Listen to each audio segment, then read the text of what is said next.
Hello दोस्तों, आप लोग कैसे हैं? मैं आशा करती हूँ कि आप लोग ठीक ही होंगे। नवटा गीत गाने जा रही हूँ, आप लोग जरूर सुनिएगा, बताइएगा कैसा लगा। घड़ी लगा ले पानिया कुआना से ले आई बुना नदी। घड़ी ला ले पानिया कुआना से ले आई बुना नदी। ओई कुआना बाबूजी कहाँ रखे छोकरावा। ओई कुआना बाबूजी कहाँ रखे छोकरावा। कहाँ रखे छोकरावा बाबूजी कहाँ रखे छोकरावा।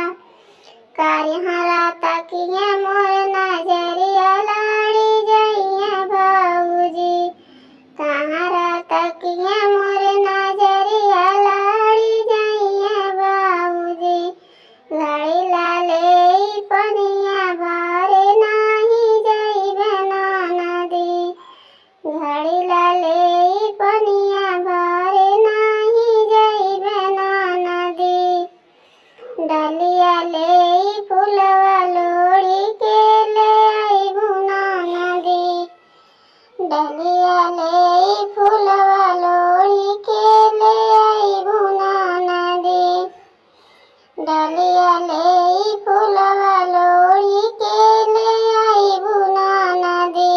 ओई फुलवरिया बाबूजी मालिया के छोकरावा। ओई फुलवरिया बाबूजी मालिया के छोकरावा। मालिया के छोकरावा बाबूजी मालिया के छोकरावा। मालिया तकिया मोर नजरिया लाड़ी जइया बाबूजी। मालिया तकिया मोर नजरिया लाड़ी जइया बाबूजी। डलिया लेके फुलवा लोड़े नाही जइबे बाबूजी।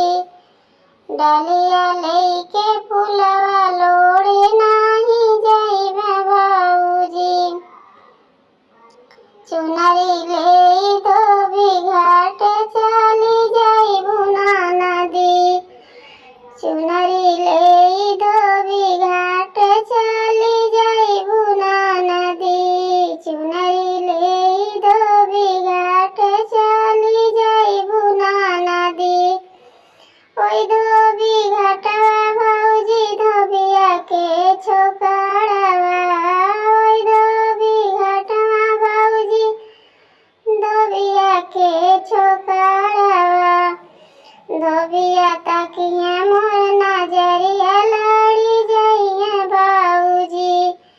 धोबिया तकिया मोर नजरिया लाड़ी जइया बाबूजी। चुनरी ले के धोबी घाट नाही जइबे बाबूजी। चुनरी ले धोबी घाट नाही जइबे बाबूजी। चुनरी ले धोबी घाट नाही जइबे बाबूजी। धोबिया तकिया मोर नजरिया लाड़ी जइया बाबूजी। धोबिया तकिया मोर